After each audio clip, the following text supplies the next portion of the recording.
Soyez les bienvenus dans cette nouvelle édition de l'Africa Tonight, à la une de l'actualité. En République démocratique du Congo, les parlementaires sont sur le qui-vive. Ils attendent le délibéré de la Cour constitutionnelle qui doit se prononcer sur l'avenir du président Joseph Kabila en cas de non-tenue dans le délai des élections. Début ce samedi de la campagne électorale pour les élections municipales du 22 mai au Burkina Faso. Les 85 partis en lice auront jusqu'au 20 mai 2016 pour convaincre les électeurs. Et puis hausse du montant des dépôts collectés par les institutions de microfinance dans l'espace UEMOA. Ils ont atteint 975,7 milliards de francs CFA en 2015, soit une hausse de 14% par rapport à 2014. Mais avant de développer ces titres, Abdou Karim Mekassoua, élu président de l'Assemblée nationale en République centrafricaine, l'homme d'affaires et candidat malheureux à la dernière présidentielle, avait soutenu l'actuel président Faustin Archange Touadéra au second tour. L'élection du reste des membres du bureau de l'Assemblée se poursuit. Que faire si l'élection présidentielle n'est pas organisée d'ici novembre 2016 en République démocratique du Congo, conformément à la Constitution? Les députés de la majorité présidentielle ont saisi la Cour constitutionnelle sur cette question et sont à présent dans l'attente du délibéré. Les précisions d'Alion Guindo. Les parlementaires de la République démocratique du Congo en attendent de la décision de la Cour constitutionnelle. Environ 200 députés du parti au pouvoir, le Parti du peuple pour la reconstruction et la démocratie, ont déposé une requête auprès de l'instance juridique en vue de clarifier l'interprétation des articles relatifs au mandat présidentiel et parlementaire de la Constitution. Objectif, savoir ce que risque le président Joseph Kabila si les prochaines échéances électorales nationales ne se tiennent pas. Selon l'opposition, il s'agit d'une tactique pour permettre au président Joseph Kabila de rester au pouvoir au-delà des 2 mandats qu'il était censé effectuer. Aujourd'hui, nous avons un président de la République. Son mandat va expirer lorsqu'on va installer un nouveau président élu. Ça, c'est la Constitution qui le dit. Maintenant, s'il y a des contradictions dans l'interprétation, nous avons donc jugé opportun qu'on vienne devant la Cour et la Cour va donner la bonne interprétation qui sera acceptée par tout le monde. L'incertitude quant à la tenue des élections a suscité un débat sur les prescriptions constitutionnelles concernant la question. Si le parti majoritaire pense que l'article 70 de la Constitution stipule que le président ne doit quitter le pouvoir qu'à l'installation d'un nouveau président élu, pour l'opposition, c'est au président du Sénat de le remplacer en cas de report des élections sur la base de l'article 75 de la Constitution. Aujourd'hui, ils veulent aller à la Cour constitutionnelle qui est aussi de la majorité, puisque moi je ne pense pas que la Cour constitutionnelle soit pour le peuple congolais. Non, elle va trancher pour que ces députés qui n'ont rien fait d'abord pendant tous ces mandats, qui veulent encore avoir un deuxième mandat prolongé comme ça. Non, le peuple ne serait pas content. Le second mandat du président Joseph Kabila au pouvoir depuis le mois de janvier 2001 devrait prendre fin en décembre 2016. Selon le gouvernement, la tenue des prochaines élections à temps est peu probable pour des raisons logistiques et budgétaires. La campagne électorale pour les élections municipales du 22 mai débute ce samedi au Burkina Faso. Les 85 partis politiques et groupements d'indépendants en lice sillonneront jusqu'au 20 mai les artères des villes et villages du pays des hommes intègres à la conquête des électeurs. Le point avec Deogracias Podo.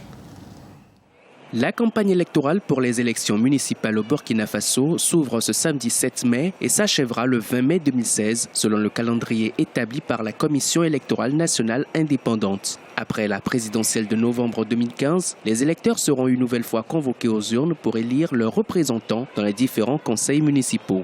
À cette étape du processus, candidats, militants et sympathisants de formations politiques ainsi que ceux de regroupements d'indépendants sillonneront l'ensemble du pays pour convaincre les indécis. Les enjeux sont multiples. D'abord, il y a la question même du positionnement politique. Ça permettra à l'ensemble des partis politiques qui pourront engranger les sièges d'avoir une certaine représentativité au niveau local, au niveau national, pourquoi pas. C'est la question même du renouvellement de la classe politique. Ça a toujours été les mêmes qui sont gouvernés après la révolution démocratique et populaire. Je pense qu'il est de bon temps que l'on tourne la page de ceux-là qui ont fait plus d'un quart de siècle sans nous donner en tout cas satisfaction d'un point de vue de la gestion économique qui a été assez difficile. difficile pour la population burkinabé. Plus de 5 millions d'électeurs se sont inscrits sur la liste électorale et ont été répartis dans les 17 938 bureaux de vote. Du côté des candidats, ils seront 156 693 à rivaliser pour les 19 624 sièges à pourvoir dans 9 299 circonscriptions électorales. Les élections municipales auront lieu le dimanche 22 mai 2016. Pour ces élections pour le Burkina, il va s'agir tout simplement d'impulser le développement à la base. Parce qu'il nous rappelle que depuis la transition, et à un certain moment, les conseils municipaux ont été dissous. La première des choses, c'est de revenir à la normale pour ce qui concerne le fonctionnement de ces conseils municipaux et aussi travailler à impulser le développement à la base. Donc, je pense que c'est le principal enjeu de ces élections municipales. Tous les partis connus sont en liste de ces élections municipales. Selon la Commission électorale nationale indépendante, ces élections municipales devraient permettre au Burkina Faso de parachever le processus démocratique enclenché depuis l'ouverture de la transition politique en 2014. Avec l'élection du président Roch-Marc Christian Kaboré au sommet de l'État, le pays tente de tourner définitivement une page de son histoire.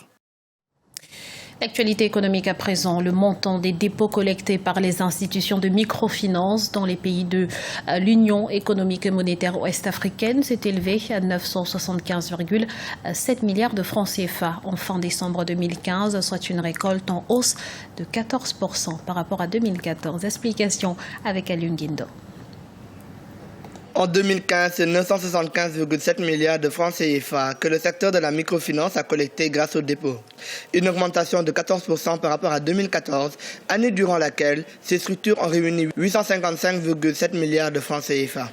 Selon la Banque centrale des États de l'Afrique de l'Ouest, qui a dévoilé ces chiffres, l'ensemble des dépôts collectés en 2015 représente environ 6,2% du montant global de ceux concernant tous les établissements de crédit de l'Union.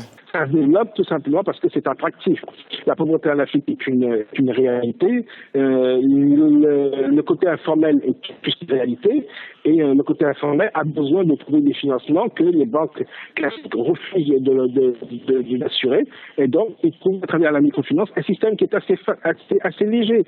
Donc, c'est les petites dépenses des petites structures trouvent facilement à travers ces systèmes-là un système très léger, facile à l'utilité. Selon la BCEAO, l'encours du crédit au sein de l'UEMOA est de 878,1 milliards de francs CFA à la fin décembre 2015, contre 770,2 milliards de francs CFA un an auparavant. Tous les pays de l'Union, sans exception, ont connu une hausse au niveau des dépôts. Par ordre, il s'agit de la Guinée-Bissau, du Niger, de la Côte d'Ivoire, du Burkina Faso, du Bénin, du Sénégal, du Mali et du Togo. Ça aide beaucoup parce que sans ça, on n'aurait pas vu une telle ampleur. 14% le taux de croissance en un an.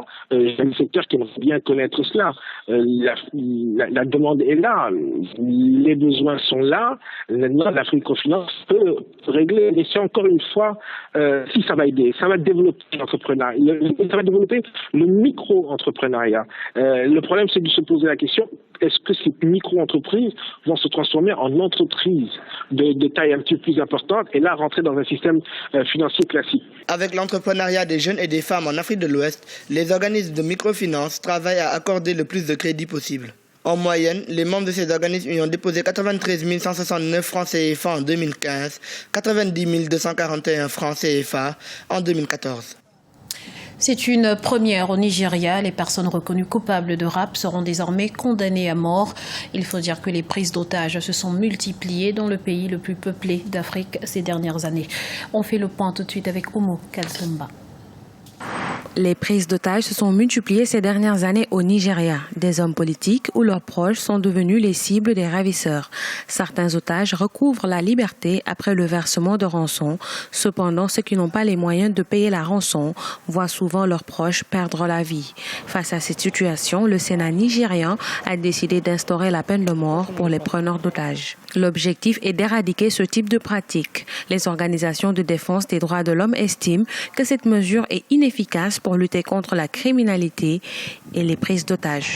La peine de mort ne permet pas de lutter efficacement contre la criminalité. La criminalité a des causes profondes et c'est à ces causes profondes qu'il faut s'attaquer pour faire en sorte qu'elles puissent baisser. En tout état de cause, le Nigeria applique la peine de mort depuis très longtemps.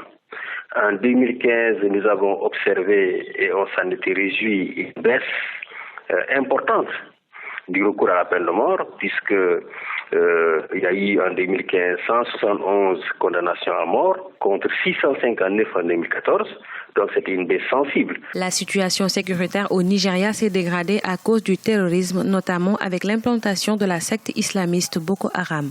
À cela s'ajoutent des séries d'enlèvements. Récemment, l'ancienne ministre Madame Liabo Anisubuluwo a été enlevée. Donc vraiment, moi je pense que la question est ailleurs. Tant que le Nigeria n'arrivera pas à résoudre la question de la corruption, elle ne parviendra pas à lutter efficacement contre la criminalité et contre la violence. La peine de mort est une mesure qui peut s'avérer payante dans une période donnée, mais à long terme, je vois mal comment des groupes comme Boko Haram et les organisations criminelles de tous genres vont céder à la panique. Depuis 1990, plusieurs pays africains ont aboli la peine de mort, à l'image de l'Afrique du Sud, du Mozambique, de la Namibie.